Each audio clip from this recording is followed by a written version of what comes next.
کور په کور د ماشومانو لټون او دا غوښتل چې کوچنیان مو واکسین کړئ. روغتیا پالان وایي دا 3 څاڅکي کولی شي ماشوم د معلولیت له شونې ګواښ وژغوري. د ننګرهار په ګډون د هیواد په ټولو ولایتونو کې د ګوزڼ مخنیوي لپاره د واکسینولو کمپاین پیل شوی دی. په دغه لړۍ کې تر 5 کلونو کم عمره ماشومانو ته د پولیو ضد واکسین ترسره کیږي او هغه نوي زیږیدلي کوچنیان چې لا یې د 1 کلنۍ عمر نه وي پوره کړی 3 څاڅکي ویټامین ای مایع ورکول کیږي.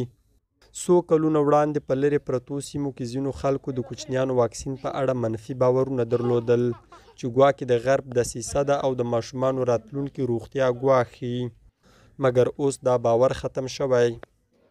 په دې ساحه کې موږ هیڅ ریفیوزل یعنې ممانعت کوونکي نه لرو، ځکه چې زموږ رضاکارانو او موږ دې ساحې ته ډېر کار کړی ده او خلکو ته مو چې دا عامه پوهاوی ډېر زیات شوی ده. ټول پوهېږي د واکسین په ارزښت او ګټه باندې، نو هیڅ ممانعت کوونکي موږ په ساحه کې نه لرو. د کورنیو مشران په پوره لیوالتیا خپل ماشومان واکسینوي او دا مني چې واکسین د ماشومانو صحي حق دی. او واکسین چې زموږ د ماشومانو لپاره ګټه کوي او باید نورو خلکو ته زموږ دا پیغام دی چې خپل ماشومانو ته واکسین وکړي او دا د ناروغۍ په وقایې لپاره چې دی یو ښه وسیله ده. موږ باید خپل ماشومان واکسین کړي. افغانستان او پاکستان د نړۍ له هغو 2 هیوادونو دي چې لا هم پکې پولیو یا ګوزڼ ناروغي نه ده کنټرول شوې، مګر په افغانستان کې د پیښو ثبت کم شوی.